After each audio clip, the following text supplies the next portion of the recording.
Last class we discussed about potential difference. Before we continue with the topic, let's discuss what electric circuit is and what is electric circuit diagram. Electric circuit is closed conducting path. It's a closed conducting path having a source and a load. Okay, electric circuit is a closed conducting path. It should be a closed path. It should be conducting, having a source and a load. In the sense, let me give you an example. I have connected a bulb, alright. I am taking a cell. Let's say this is the cell, positive, negative terminal, and I am closing it. Okay. So now, this is a source which is providing potential difference due to which current is flowing in the circuit, and this is a load which consumes the current flowing in the circuit. So it's a closed conducting path having a source and a load, which is called electric circuit. What is electric circuit diagram? A diagram representing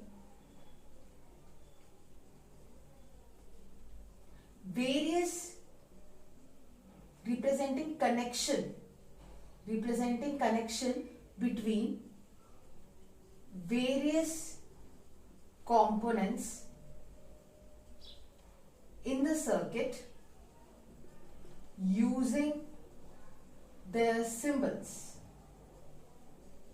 That's what we call electric circuit diagram. A diagram representing the components of the circuit, connection between the various components in the circuit using their symbols, that is what we call electric circuit diagram. For example, bulb is represented in this manner, cell we represent in this manner, right? So this becomes an electric circuit diagram. We have positive, negative terminal. If we put a key, key is represented. This is an open key. This becomes a closed key, right? So this is what we call it as electric circuit diagram. A diagram representing connection between various components. It shows connection, how the components are connected in a circuit using their symbol. This is the symbol. That is what electric circuit diagram is. Now, different components are represented in different way. As I said, this is an open key. This becomes a closed. A resistance is represented like this. Voltmeter is represented like this. Plus minus ammeter in this way, right? So refer table 12.1 of textbook for all the symbols. Now coming back to the potential difference, what we discussed in the last class, there is a small relation between potential difference and current flowing in a circuit. Let's find out what the relation is. Let me take an example of tank, two tanks.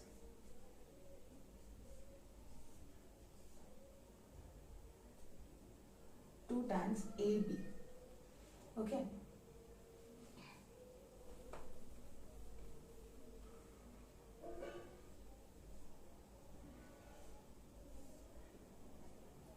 We take two tanks A and B. Let the liquid in tank A be at higher level and let the liquid in tank B be at lower level. Now you see there is a level difference here in tank A and tank B. This is what we call potential difference. Right. Higher the level difference, faster will be the flow of current, flow of water. Right. Water will flow at higher rate here. Water current will be much higher. Right. If I lower the level of the water in tank A, the height difference will be less. So the current of water flowing will also be reduced. Right. More the difference in the level, higher will be the speed of water flowing from one tank to another tank. Similarly, when I take a conductor, if I connect it to a cell,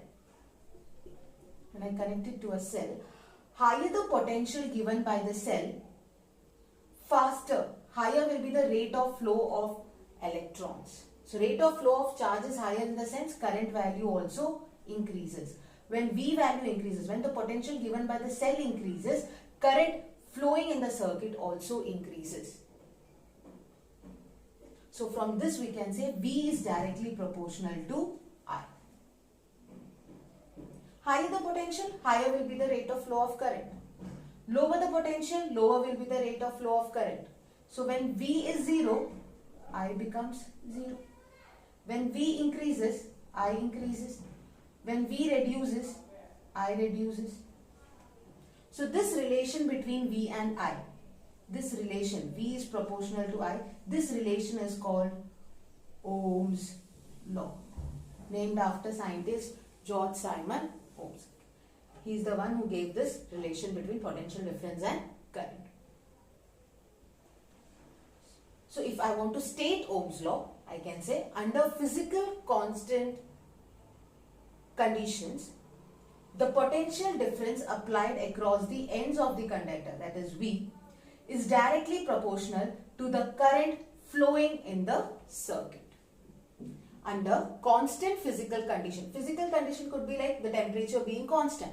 Then the potential difference applied across the ends of the conductor is directly proportional to the current flowing in the circuit. Okay. So when I remove this proportionality sign and put an equal to there, V is equal to, I get a constant of proportionality which we represent it as R. So V is equal to IR. This is constant of proportionality, which we call this as resistance of that conductor which is present in the circuit. Okay. So we get a new formula, V is equal to IR. I repeat, what is Ohm's law? Under constant physical condition, that is when temperature is constant, the potential difference applied across the ends of the conductor is directly proportional to the current flowing in the circuit. When we remove the proportionality sign, we get a constant of proportionality which we call it as resistance of the conductor. We represent resistance as